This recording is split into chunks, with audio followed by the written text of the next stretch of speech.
Hello friends, स्वागत है आपका हमारे यूट्यूब चैनल एग्जाम डोज पे। मैं प्रवीण कुमार आपका स्वागत करता हूं। तो दोस्तों, हम हिस्ट्री पढ़ रहे थे और हिस्ट्री में हम पढ़ रहे थे वैदिक काल। तो वैदिक काल में हमने ऋग्वैदिक काल को समझा था और उसके बाद हम आज बात करेंगे उत्तर वैदिक काल की। लेकिन ऋग्वैदिक जो काल था उसके साहित्य में कुछ ब्राह्मण ग्रंथ होते हैं, तो हम उसके साहित्य के ग्रंथों में बात करेंगे। तो आज हम बात करेंगे ऋग्वैदिक काल के ब्राह्मण ग्रंथ। तो ऋग्वैदिक काल के भी ब्राह्मण ग्रंथों को देखेंगे, साथ में इनके साथ ही हम उत्तर वैदिक काल को, हालांकि उत्तर वैदिक काल को बाद में पढ़ेंगे, उनका सामाजिक जीवन और ये सारी चीज़ें। लेकिन आज जो इनके ब्राह्मण ग्रंथ हैं ऋग्वैदिक काल, उत्तर वैदिक काल के और ऋग्वैदिक काल के, उनको एक साथ देखेंगे। तो चलिए दोस्तों शुरू करते हैं। अगर हम बात की जाए सबसे पहले ब्राह्मण ग्रंथों की, तो ब्राह्मण ग्रंथ जो थे उनका उद्देश्य क्या था?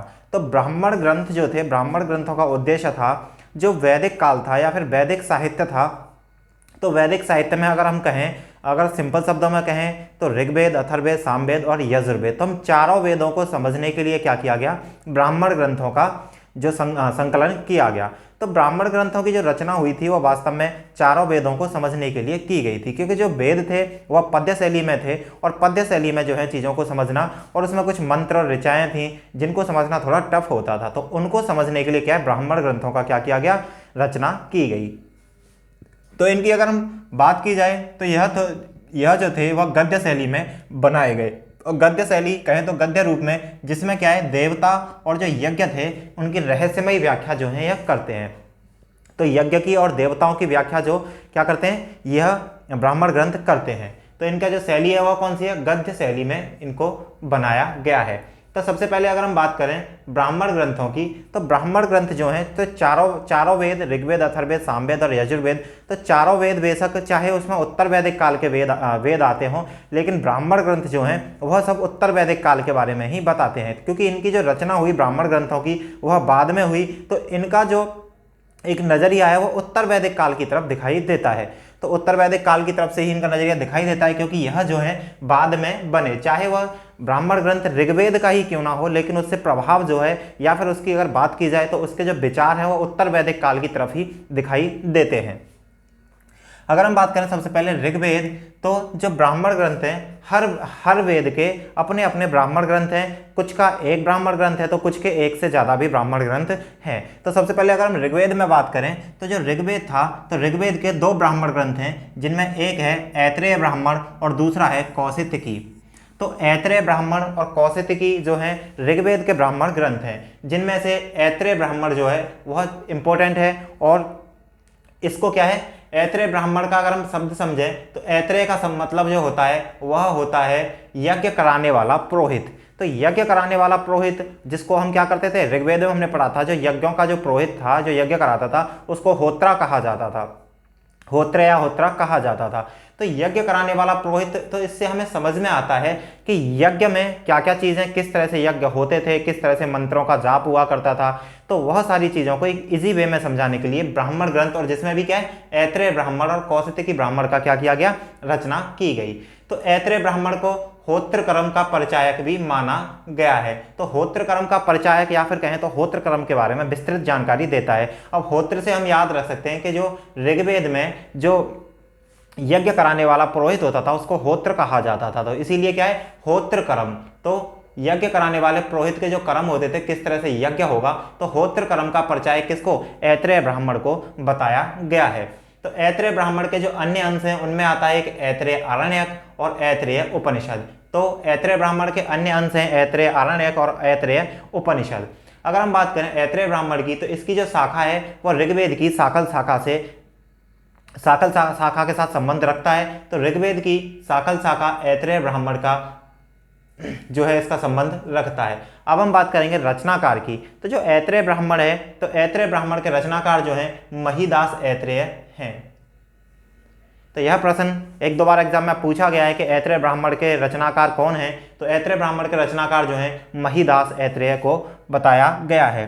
तो इसमें क्या है, जो ऐत्रेय ब्राह्मण है, ऐत्रेय ब्राह्मण से हमें जानकारी मिलती है राजाओं की दैवीय उत्पत्ति की। तो राजाओं की दैवीय उत्पत्ति, तो ऐसा माना जाता था, ऐत्रेय ब्राह्मण से ऐसा पता चला है कि जो राजा जो थे वह क्या है, उनकी जो उत्पत्ति थी वह दैवीय उत्पत्ति थी। अर्थात कहें तो राजाओं को बड़ा माना गया है। तो राजाओं को ऐसा माना जाता है कि देवी देवताओं का यह क्या है, प्रसाद के रूप में इनको पृथ्वी पर भेजा गया है और उन्हीं के रूप में यह पृथ्वी पर आए हैं। तो इसलिए ऐत्रेय ब्राह्मण जो है इसमें क्या है, राजाओं को क्या माना गया, दैवीय उत्पत्ति माना गया है, अर्थात राजाओं को क्या है, बड़ा बताया गया है। अगर बात करें ऐत्रेय ब्राह्मण में, तो ऐत्रेय ब्राह्मण में जो उत्तर वैदिक काल है, क्योंकि हम देख रहे हैं बेशक ये ऐत्रेय ब्राह्मण जो है ऋग्वेद का ब्राह्मण ग्रंथ है, लेकिन मैंने पहले ही कहा था कि जो इनकी जो रचना हुई थी वो बाद में हुई थी, इसलिए उनसे उत्तर वैदिक काल के बारे में प्रभाव दिखाई देता है। तो उत्तर वैदिक काल में जो बड़े बड़े राजाओं थे उनकी जानकारी मिलती है ऐत्रेय ब्राह्मण से, जिनमें 5 राजाओं का जो है उल्लेख है। तो यहां से हम देख सकते हैं 5 राजाओं का उल्लेख है और बड़े बड़े राज्यों की जो है जानकारी प्राप्त होती है। तो हमने जब अथर्ववेद देखा था, तो अथर्ववेद के अंत में जैसे जैसे अथर्ववेद जो था वह बाद में जब अथर्ववेद क्या है समापन की तरफ होता है, या फिर अथर्ववेद जब चल रहा था, तो उस टाइम पे भी क्या है, जैसे 16 महाजनपद थे उसमें जैसे मगध भी था, तो मगध को भी क्या है एक सुदूरवर्ती देश के रूप में वहां ऐत्रेय ब्राह्मण में बताया गया है। तो यहाँ से क्या है, जो 16 महाजनपद थे उनका भी उदय धीरे धीरे होने लगता है, क्योंकि अथर्ववेद सबसे बाद में बना था। तो इसमें अगर हम बात करें ऐत्रेय ब्राह्मण में, तो इसमें 5 राजाओं का उल्लेख जो है मिलता है। साथ ही अगर ऐत्रेय ब्राह्मण में देखें, तो ऐत्रेय ब्राह्मण में पृथ्वी को घेरने वाला समुद्र, तो जो समुद्र आज पृथ्वी के चारों तरफ है उसी का क्या है वर्णन मिलता है किसमें, ऐत्रेय ब्राह्मण में। तो पृथ्वी को घेरने वाले समुद्र का भी जिक्र मिलता है ऐत्रेय ब्राह्मण में। अब बात करेंगे सामवेद के ब्राह्मण ग्रंथों की। तो जिस प्रकार से ऋग्वेद के ऐत्रेय ब्राह्मण और कौशिकी हैं, इसी प्रकार से सामवेद के ब्राह्मण ग्रंथों में 4 आते हैं, अगर कहीं कहीं इसकी संख्या 9 भी दी गई है। तो ऐत्रेय ब्राह्मण के जो सामवेद के जो ब्राह्मण ग्रंथ है उनमें आता है एक पंचविश। तो पंचविश को तांडवी कहा गया है। तो पंचविश, षणविश, अद्भुत और जैमिनी, यह 4 क्या है, सामवेद के ब्राह्मण ग्रंथ हैं। तो इसमें सामवेद के बारे में बताया गया है, इनको सामवेद के जो भी मंत्र और ऋचाएं हैं या फिर इनकी यज्ञ करने की जो विधियां थी उनको मतलब जो है सरल भाषा में समझाया गया है। तो सामवेद के ब्राह्मण ग्रंथों में पंचवेश आता है जिसको तांडवी कहा जाता है, षणवेश, अद्भुत और जैमिनी आते हैं। अगर यजुर्वेद के ब्राह्मण ग्रंथों की बात की जाए, तो यजुर्वेद में एक आता है शतपथ ब्राह्मण और दूसरा आता है तैत्तिरीय ब्राह्मण। तो शतपथ ब्राह्मण या तैत्तिरीय ब्राह्मण 2 जो है यजुर्वेद के ब्राह्मण ग्रंथ हैं, जिनमें से शतपथ ब्राह्मण जो है काफ़ी इंपॉर्टेंट है, इससे हर बार एग्जाम में अलग अलग प्रश्न पूछते जाते रहे हैं। तो अगर हम बात करें ऐत्रेय ब्राह्मण में शतपथ ब्राह्मण की, यजुर्वेद के की, तो शतपथ ब्राह्मण जो है सबसे प्राचीन ग्रंथ है, सबसे बड़ा भी ग्रंथ है। तो अगर सारे ग्रंथों में ब्राह्मण ग्रंथों में देखा जाए तो ऐत्रेय ब्राह्मण जो है सबसे बड़ा ग्रंथ है। तो ऐत्रेय ब्राह्मण ब्राह्मण ग्रंथ है जिनमें जो शतपथ ब्राह्मण की हम बात करेंगे, तो शतपथ ब्राह्मण में देखें तो शतपथ ब्राह्मण जो है सबसे महत्वपूर्ण पार्ट प्ले करता है और सबसे प्राचीन और सबसे बड़ा भी है। तो शतपथ ब्राह्मण के जो रचनाकार हैं वह हैं महर्षि याज्ञवल्क्य। तो महर्षि याज्ञवल्क्य जो हैं शतपथ ब्राह्मण के रचनाकार हैं। तो शतपथ ब्राह्मण में अगर हम देखेंगे तो शतपथ ब्राह्मण में जल प्लावन की कथा का जो है उल्लेख मिलता है। तो जल प्लावन की जो कथा है उसका उल्लेख शतपथ ब्राह्मण से मिलता है। तो जल प्लावन की कथा क्या थी, तो जल प्लावन की कथा इस प्रकार से है कि एक मनु जो थे, एक राजा थे, और वह क्या होता है, वह समुद्र के पास चले जाते हैं। तो जब समुद्र के पास जाते हैं तो वहां से क्या करते हैं, वह अपने कमंडल में क्या लेते हैं, थोड़ा सा पानी ले लेते हैं पूजा पाठ करने के लिए। तो जब वह पानी लेते हैं तो उस पानी में क्या है, एक छोटी सी मछली उसके कमंडल में आ जाती है।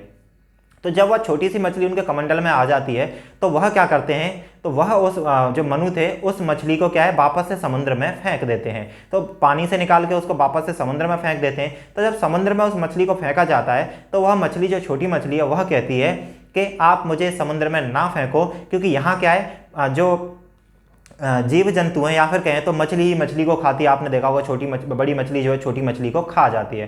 तो उन्होंने क्या कहा था कि जो जीव जंतु हैं वही जीव जंतुओं को खा रहे हैं, तो आप मेरी रक्षा करें और आप मुझे पानी से बाहर निकाल लें। तो ऐसे में क्या करते हैं, जो मनु थे वह उस मछली को बाहर निकाल लेते हैं। तो मछली को बाहर निकाल के क्या है अपने कमंडल में डाल लेते हैं। जब वह उस कमंडल में डाल लेते हैं तो जब वो घर जाते हैं मनु, या फिर कहें तो अपने आश्रम पर जाते हैं, तो वह मछली क्या है कमंडल में इतनी बड़ी हो जाती है कि वह उस पानी में पूरे कमंडल में भर जाती है। छोटी सी मछली कमंडल को क्या है पूरे को भर देती है। तो जब वह कमंडल के आकार की हो जाती है तो उसके बाद क्या करते हैं, जो मनु थे उसको किस में डाल देते हैं, एक घड़े में डाल देते हैं। घड़े में डालते हैं तो देखते हैं कुछ ही देर में वह जो मछली थी वह 3 हाथ बड़ी हो गई।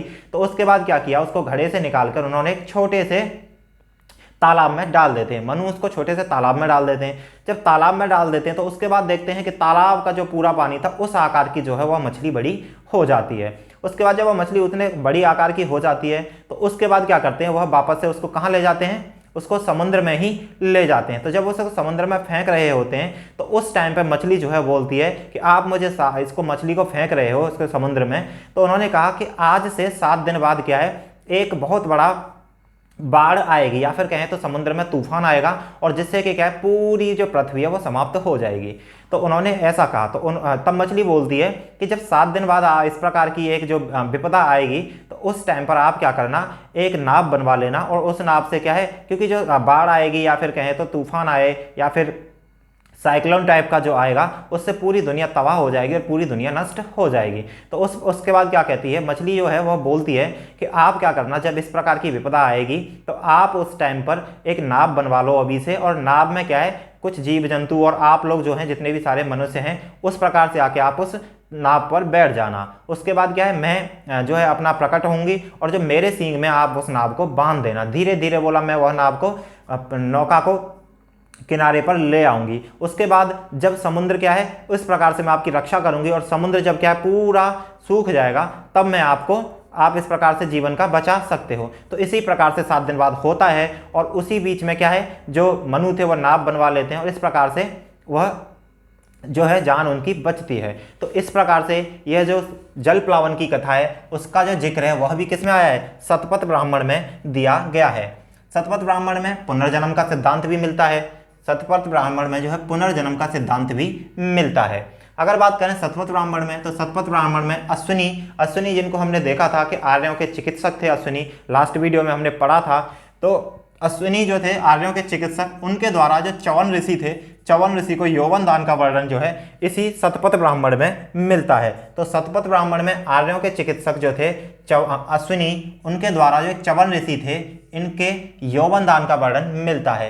तो च्यवन ऋषि की अगर हम घटना के बारे में देखें तो च्यवन ऋषि के एक्चुअली देखा जाए तो क्या है, च्यवन ऋषि काफी विद्वान थे और यह क्या थे, पूजा पाठ में लगे रहते थे। तो च्यवन ऋषि क्या है, या पूजा पाठ में लगे रहते तो धीरे धीरे क्या होता है, धीरे धीरे जब इनका जो बुढ़ापे की तरफ चले जाते हैं और यह क्या है पूजा पाठ में लगे रहते हैं और एक पहाड़ी पर बैठ के पूजा कर रहे होते हैं, तो धीरे धीरे इनका शरीर क्या है बिल्कुल सूक्ष्म होने लगता है। जो चींटियां थी वह इनके शरीर को खाने लग जाती हैं और यह एक मिट्टी के रूप का क्या है आकार ले लेते हैं। कौन, च्यवन ऋषि। तो च्यवन ऋषि जब मिट्टी के रूप का आकार ले लेते हैं तो इसी प्रकार से यह क्या बिल्कुल सूक्ष्म हो जाते हैं और ऐसा लगता है कि यह क्या एक मिट्टी का टीला है। तो उसी टाइम पे क्या होता है, एक राजा थे सर्याती। तो राजा सर्याती की जो बेटी थी सुकन्या, तो राजा सर्याती की पुत्री सुकन्या है, वह क्या करती है, पहाड़ की तरफ जाती है।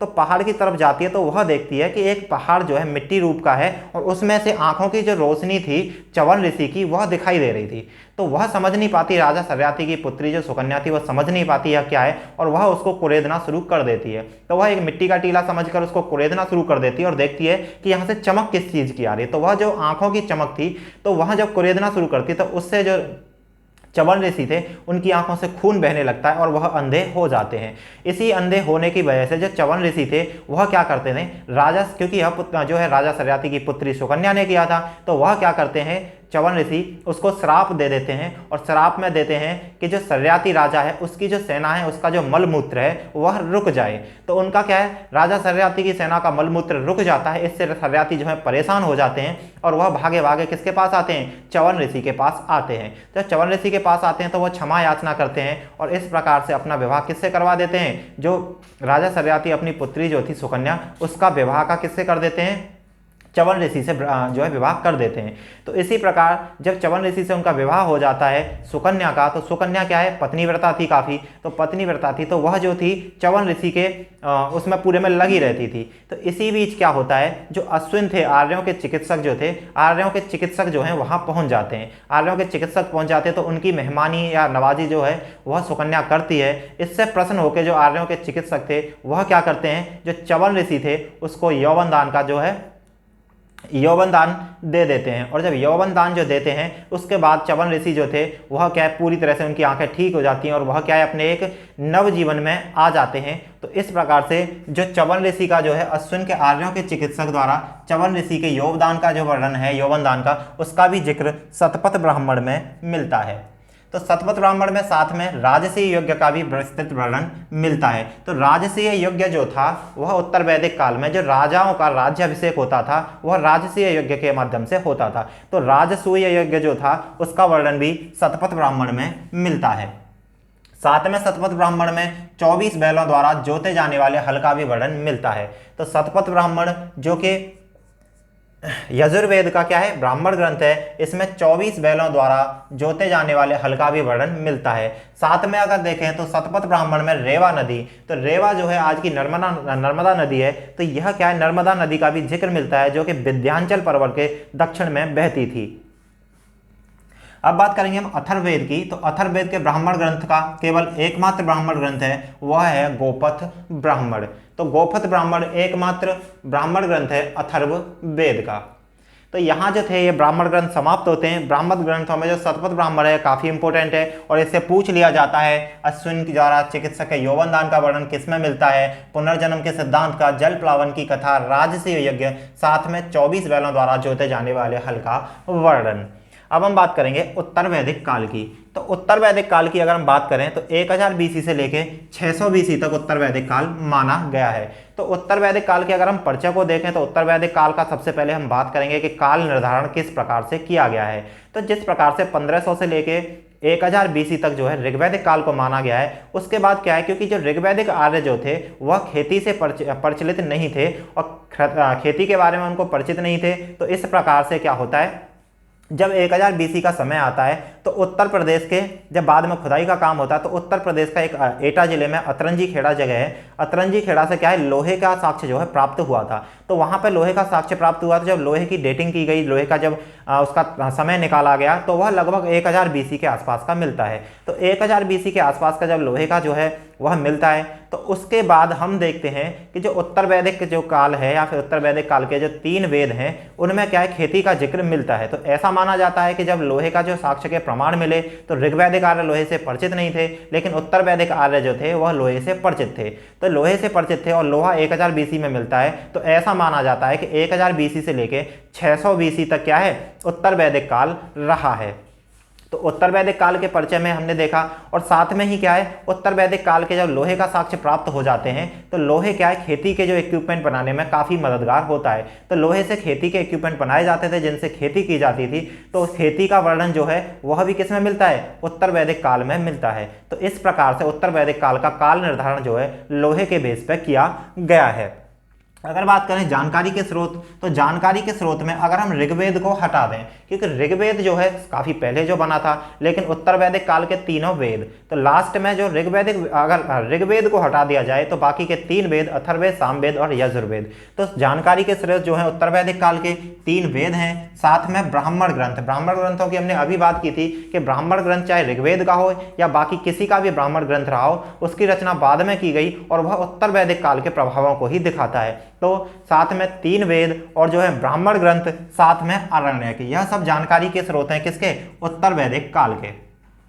तो उत्तर वैदिक काल के जो हैं पूर्व में आर्य जो थे, हमने देखा था ऋग्वैदिक आर्य जो थे वह गंगा यमुना के दोआब के आसपास रहते थे और वह क्या है, गंगा नदी को पार करके नहीं आए थे। तो जब वह गंगा नदी को पार करके इस तरफ नहीं आए थे तो वहां से हम देखें, लेकिन जो ऋग्वैदिक उत्तर वैदिक आर्य जो थे, उत्तर वैदिक आर्य जो है सदा नीरा या गंडक नदी तक उनका विस्तार हो गया था। तो उत्तर वैदिक काल जब बाद में जब हमने देखा था कि वह क्या है, गंगा नदी को भी पार करके पूरब में आ जाते हैं, तो उनका जो विस्तार था वह यहाँ तक हो गया था, गंडक नदी या फिर उसको सदा नीरा नदी कहते हैं। तो सदा नीरा नदी तक उत्तर वैदिक आर्यों का जो है विस्तार हो चला था। और उत्तर वैदिक आर्यों की जब बाद में भौगोलिक स्थिति देखें तो सदा नीरा या गंडक नदी जो था उनका भौगोलिक क्षेत्र बन जाता है और इसी के आसपास क्या है, आर्य रहते थे।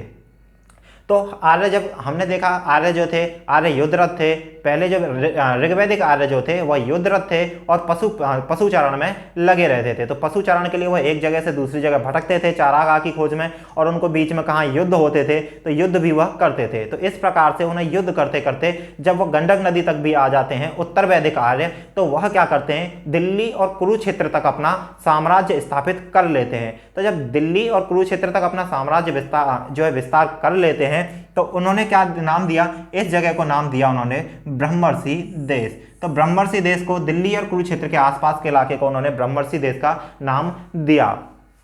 उसके बाद अगर है तो जब उसके बाद जब ब्रह्मर्षि देश को दिल्ली और कुरुक्षेत्र के आसपास के क्षेत्र पर जब वह विस्तार कर लेते हैं, उसके बाद वह मध्य देश का नाम देते हैं। कब? जब वह हिमालय और विंध्याचल पर्वत पर भी अपना अधिकार स्थापित कर लेते हैं। तो विंध्याचल पर्वत पर जब इनका स्थापित हो जाता है तो उसको मध्य देश नाम देते हैं। तो ब्रह्मर्षि देश, दिल्ली और कुरुक्षेत्र का आसपास का इलाका, देन उसके बाद मध्य देश, हिमाचल और विंध्याचल पर्वत का, और लेकिन लास्ट में जब वह उत्तर वैदिक आर्य जो थे बिहार बंगाल के पूरे क्षेत्र पर भी जब अपना अधिकार स्थापित कर लेते हैं तो पूरे देश को मिलकर वह आर्यव्रत का नाम देते हैं। तो आर्यव्रत का नाम उसको देते हैं। तो जिस प्रकार से सबसे पहले ब्रह्मर्षि देश, फिर मध्य देश, फिर आर्यव्रत। अगर हम बात करेंगे अब हम उत्तर वैदिक काल के आर्थिक जीवन की, तो उत्तर वैदिक काल के आर्थिक जीवन को समझने के लिए हमें देखना पड़ेगा कि उनकी जीवन शैली कैसी रही होगी। तो उत्तर वैदिक आर्य जो थे उनका आर्थिक जीवन, अगर हम सबसे पहले ऋग्वैदिक आर्य से इनको कंपेयर करें तो ऋग्वैदिक आर्य जो थे वह खेती तो करते नहीं थे, वह तो पशुपालन करते थे। तो पशुचारण करते थे तो एक जगह से दूसरी जगह पर भटकते रहते थे और उनके जीवन में स्थिरता नहीं थी। तो उनके जीवन कबीलाई जीवनों पर आधारित था। क्योंकि कबीलाई जीवन इसलिए था क्योंकि यहाँ पर अगर एक जगह पर चारागाह खत्म हो गया तो वह दूसरी जगह चले जाते थे चारागाह की खोज में, फिर वहाँ कुछ समय रुकते थे, फिर वहाँ का चारागाह खत्म हो जाता था, फिर वह धीरे धीरे आगे बढ़ते रहते थे। लेकिन उत्तर वैदिक काल में जब लोहे के साक्ष्य मिल जाते हैं और उत्तर वैदिक आर्य जो है कृषि से क्या है, कृषि से परिचित हो जाते हैं और वह कृषि करने लगते हैं। तो कृषि करने लगते हैं तो ऐसे में उनके जीवन में स्थिरता आ जाती है। तो जीवन में स्थिरता आ जाती है तो वह टिक्कर खेती करने लगते हैं और टिक्कर खेती करने लगते हैं। तो इसी खेती की वजह से, क्योंकि अब क्या है, जब खेती करेंगे तो उनमें क्या है, जमीन जो थी, जमीन का जो है महत्व उनके जीवन में बढ़ जाता है। तो जब जमीन का महत्व उनके जीवन में बढ़ जाता है तो ऐसे में क्या है, वह क्या है, एक दूसरे से राजाओं का भी क्या है प्रचलन में होने लगता है। जिसके पास ज़्यादा पावर होगी वह क्या है, भूमि पर अपना अपना जो अधिकार स्थापित कर लेगा। तो इस प्रकार से क्या है, भूमि का महत्व बढ़ जाता है और उनके जीवन में स्थिरता आ जाती है। तो सबसे पहले उत्तर वैदिक काल के आर्थिक जीवन को समझेंगे तो हमने देखा लोहे का साक्ष्य अतरंजी खेड़ा से मिलता है, जिसमें लोहे को नाम दिया गया है उत्तर वैदिक काल में कृष्ण अयस या फिर श्याम अयस। तो कृष्ण अयस या श्याम अयस लोहे का ही नाम है। तो लोहे के साक्ष्य मिल जाते हैं तो कृषि का विकास होने लगता है और जीवन में क्या आ जाती है, स्थिरता आ जाती है। और अगर हम स्थायी जीवन को देखें कि उनके जीवन में स्थिरता किस प्रकार से आई, तो यहाँ पर कुछ प्रकार के मृदभांड जो थे, मिट्टी के बने हुए बर्तन, उनका भी जिक्र मिलता है, जिसमें से चित्रित धूसर मृदभांड, इसको कहते हैं पेंटेड ग्रे वेयर। तो चित्रित धूसर मृदभांड जो है वह भी बाद में खुदाई में मिले हैं। साथ में उत्तरी काले पॉलिशदार मृदभांड, तो चित्रित धूसर मृदभांड पेंटेड ग्रे वेयर और उत्तरी काले पॉलिशदार मृदभांड नॉर्थ ब्लैक पेंटेड वेयर। साथ में ही जो थे रेड जो लाल मृदभांड भी क्या है पाए जाते हैं और काले मृदभांड भी पाए जाते हैं। तो ये चार प्रकार के मृदभांड जो थे वह क्या है उत्तर वैदिक काल में मिलते हैं। तो इनसे पता लगता है कि जो उत्तर वैदिक काल के जो आर्य थे उनके जीवन में स्थिरता आ जाती है। साथ ही जो ऋग्वेद में हमने देखा था केवल एक जो अनाज था, एक अनाज का जिक्र हुआ था, वह था यव या फिर जिसको हम जौ कहें। लेकिन उत्तर वैदिक काल में हमें गेहूं के भी साक्ष्य मिलते हैं, चावल के भी साक्ष्य मिलते हैं और साथ में क्या है उड़द, मूंग, इनके भी जो है साक्ष्य मिलते हैं। तो यह प्रश्न यूपीएससी में एक बार पूछा गया है कि चावल जो है, अभी 2017 के पेपर में पूछा गया था कि ब्रीही जो है किसको कहा गया है, तो ब्रीही जो है चावल को कहा गया है। तो उत्तर वैदिक काल में हम देखें तो जहां ऋग्वैदिक काल में केवल जौ या यव का उल्लेख मिलता है, वहीं उत्तर वैदिक काल में गेहूं, चावल, उड़द, इन सब का भी क्या है उल्लेख मिलता है। तो इससे पता लगाया जा सकता है कि उनका आर्थिक जीवन था। यहाँ पर कृषि जो है महत्वता कृषि की बढ़ जाती है और जिस प्रकार से वह जो स्टार्टिंग में जो ऋग्वैदिक आर्य थे उनका जो जीवन था वह क्या था, सिर्फ पशुचारण उनका मुख्य धंधा होता था। लेकिन अब क्या है उत्तर वैदिक काल में कृषि जो है उनका मुख्य धंधा बन जाती है। साथ में ही कबीलाई जीवन जो था उसका पतन हो जाता है। तो ऋग्वैदिक आर्य कबीलाई जीवन पर आधारित थे, लेकिन उत्तर वैदिक काल में क्या उनके जीवन में स्थिरता आ जाती है और जो कबीलाई जीवन था उसमें पतन हो जाता है। अगर मुद्रा के प्रचलन की बात करें तो मुद्रा, क्योंकि जब उनके जीवन में स्थिरता आ जाती है, कृषि का महत्व बढ़ जाता है, तो वह क्या है जो व्यापार करते हैं, तो व्यापार हालांकि अभी भी वस्तु विनिमय पर आधारित था, एक चीज़ दूसरी चीज़ के बदले में दी जाती थी, लेकिन कुछ प्रकार की मुद्रा का जो है प्रचलन होता है। तो यहाँ बात करें निष्क की, तो निष्क जो है स्वर्ण के आभूषण होते थे ऋग्वैदिक काल में। तो ऋग्वैदिक काल में स्वर्ण के आभूषण निष्क होते थे, लेकिन यही निष्क जो स्वर्ण के आभूषण ऋग्वैदिक काल में होते थे, यह उत्तर वैदिक काल में चलते चलते क्या हो गए, मुद्रा के रूप में प्रयोग किए जाने लगे। तो निष्क जो है वह क्या था, निष्क मुद्रा के रूप में जो है प्रचलन में आ गए, किसमें, उत्तर वैदिक काल में। साथ ही सतनाम जो है चांदी की मुद्रा होती थी, तो सतनाम चांदी की मुद्रा होती थी। अब बात करें कर का प्रचलन, तो आपको पता है जिस प्रकार से भूमि पर आधिपत्य बढ़ जाता है, तो जो पावर में लोग होते थे, जिस प्रकार से हम राजा उनको अगर बोलें, तो राजा जो है, राजा पहले क्या होते थे, सिर्फ युद्ध करने के लिए कुछ समय के लिए राजा टेम्परेरी बेस पर चुन लिया जाता था। लेकिन अब राजा का भी महत्व बढ़ जाता है और राजा क्या करने लग जाता है, जब कृषि स्थिरता आ जाती है और जब कृषि का उत्पादन होने लगता है, तो इस समय पर राजा भी क्या मांगने लग जाता है, कर मांगने लग जाता है, या फिर टैक्स जो है वह मांगने लग जाता है। तो कर की बात करें तो कर में भाग, शुल्क या बलि, तो भाग जो है कर का ही नाम था, शुल्क भी कर का ही नाम था, या बलि जो कहें तो वह राजा को दिया जाने वाला उपहार था, जो किसके बेस में दिया जाता था, अब वह टैक्स के रूप में लोगों को दिया, टैक्स के रूप में लोग राजा को देते थे। तो कर के रूप में भाग, शुल्क या बलि जो है देते थे। तो उम्मीद करता हूं आपको ब्राह्मण ग्रंथ और उत्तर वैदिक काल का जो आर्थिक जीवन है वह समझ में आया होगा। नेक्स्ट वीडियो में हम बाकी उत्तर वैदिक काल का सामाजिक जीवन वगैरह पढ़ेंगे। अगर आपको हमारा वीडियो अच्छा लगा हो तो हमारे चैनल को लाइक करें, शेयर करें, सब्सक्राइब करें। Thank you.